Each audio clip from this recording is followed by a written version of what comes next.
میں غربت دور کرنے گھر سے نکلی تھی اور حالات نے مجھے کہاں سے کہاں پہنچا دیا۔ ہم تو اپنے دیس میں بھی محنت کش لوگ تھے۔ ابا کی تھوڑی سی زمین تھی، وہ اور بھائی صبح سے شام تک اپنے کھیتوں میں دھان بویا کرتے تھے۔ ہمیں 2 وقت کی روٹی میسر تھی، سو خوشحال تصور کیے جاتے تھے، کیونکہ جہاں ہم رہتے تھے وہاں 2 وقت کی روٹی بھی لوگوں کو نصیب نہیں تھی۔ میرے باپ اور بھائی کی محنت کی وجہ سے ہمارے گھر میں اچھا کھانا پکتا تھا۔ اس بار بھی ہماری فصل بہت اچھی ہوئی تھی، لہٰذا میں نے بھیا سے فرمائش کی کہ جب منڈی میں فصل بیچنے جاؤ تو میرے لیے سینڈل لے آنا۔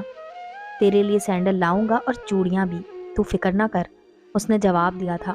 لیکن اس وقت سارے منصوبے خاک میں مل گئے جب ایک طوفانی رات نے ہمارے ہرے بھرے کھیت اور کھلیان اجاڑ دیے۔ پہلے بند ہوا کے جھکڑ چلے، پھر بارش شروع ہو گئی۔ اتنی تیز بارش ہوئی کہ پہلے کبھی نہ دیکھی تھی۔ اس کے بعد سالہ باری ہونے لگی جس نے ہماری کھڑی فصلیں اجاڑ دیں۔ کھانے کے لیے دانہ نہ بچا تو ابا اور بھیا سر پکڑ کر بیٹھ گئے۔ امی رو رہی تھی کہ اب کیا کھائیں گے اور کیوں کر جئیں گے۔ قدرت کے سامنے سبھی بے بس تھے۔ یہ تو قدرتی آفت تھی جس کو روکا نہ جا سکتا تھا۔ گھر میں اناج کا تھوڑا سا ذخیرہ باقی تھا، کچھ دن گزارا ہوتا رہا۔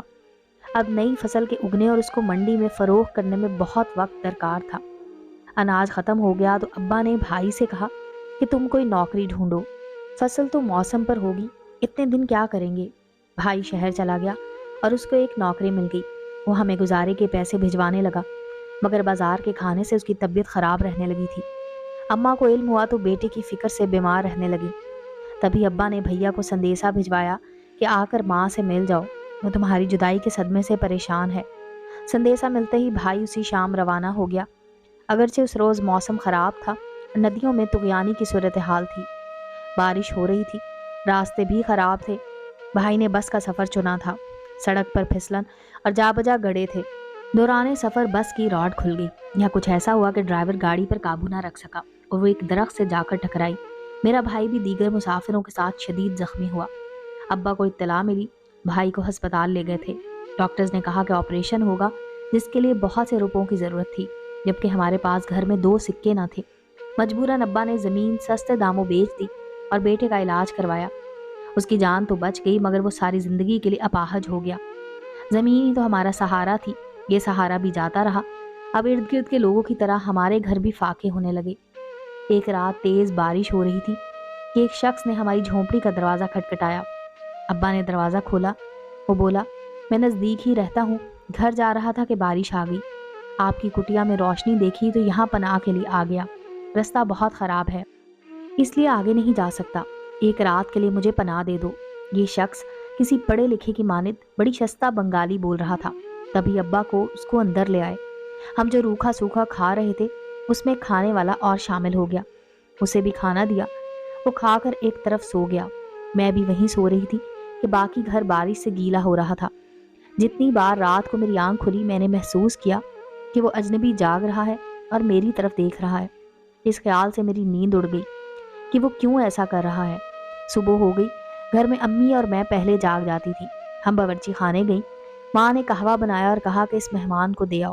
میں نے اس کو قہوہ دیا، اس نے شکریہ ادا کیا۔ اس کی نظر بار بار میری طرف اٹھتی تھی، جیسے شکاری چوکس انداز میں اپنے شکار کو دیکھتا ہے۔ گھر کی حالت سے اس نے ہمارے حالات کا اندازہ کر لیا تھا۔ اب اس نے ابا کو اپنے دام میں الجھانا شروع کر دیا۔ کہنے لگا کہ میں فلاں شہر میں ایک دکان کا مالک ہوں، اگر آپ میرے ساتھ وہاں چلیں تو میں آپ کو کام دلا سکتا ہوں۔ اس نے کچھ رقم جو ہمارے حساب سے بہت زیادہ تھی ابا کو دے دی۔ رقم بطور ایڈوانس تھی۔ ہمارے لیے تو یہ دن عید کا دن ثابت ہوا کہ جہاں ٹکا موجود نہ تھا وہاں اتنے سارے پیسے وہ شخص دے گیا تھا۔ ابا نے رخت سفر باندھ لیا۔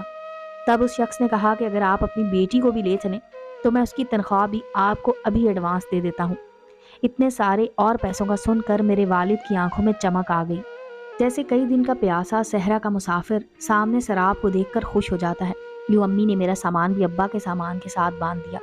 میں ابا کے ساتھ جا رہی تھی، پھر بھی جانے کیوں میرا دل ڈوبا جا رہا تھا۔ یوں لگتا تھا کہ اب میں کبھی گھر واپس نہیں آ سکوں گی۔ میری چھٹی حص بار بار مجھے خطرے سے آگاہ کر رہی تھی، مگر میں مجبور تھی۔ والد نے کہا چلو، تو میں خاموشی سے ان کے ساتھ چلی گئی۔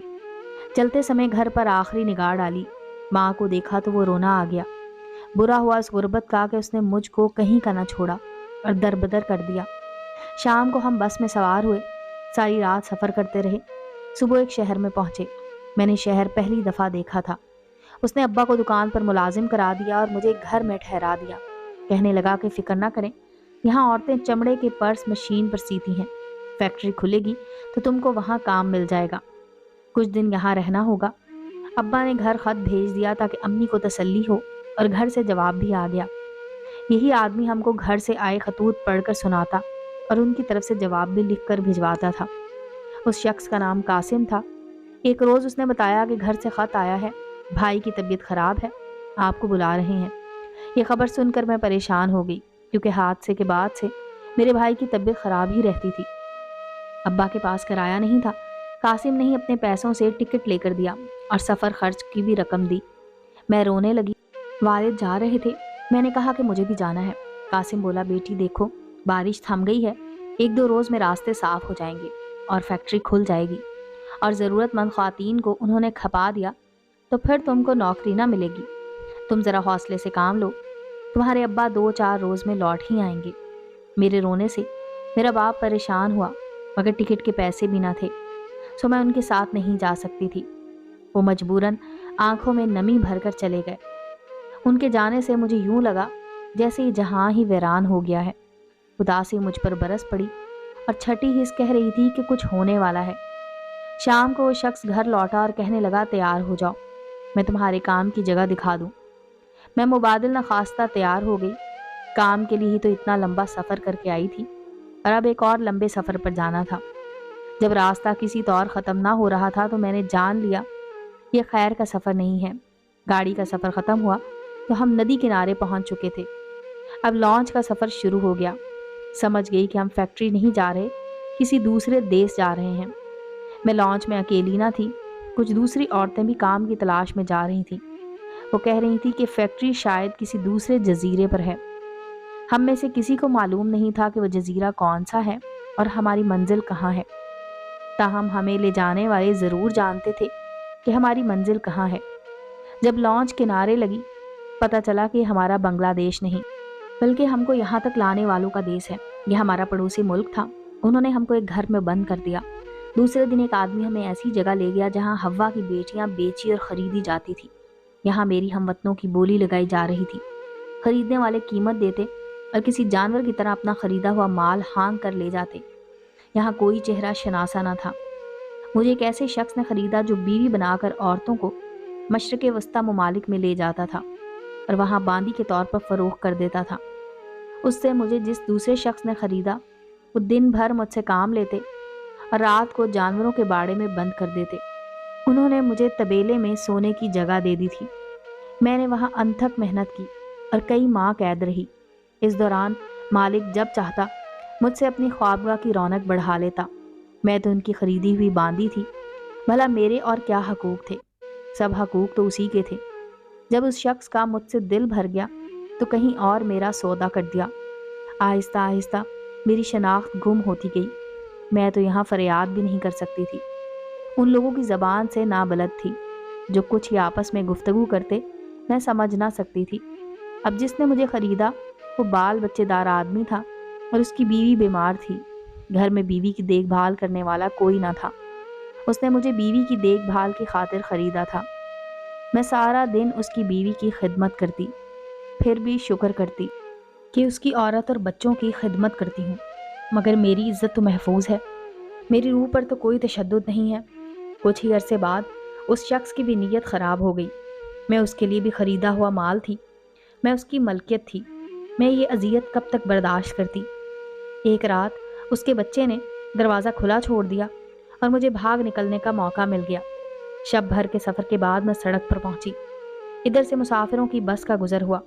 ڈرائیور کو میں نے رکنے کا اشارہ کیا، اس نے بس روکی اور مجھے بٹھا لیا۔ میرے پاس کرایہ نہ تھا۔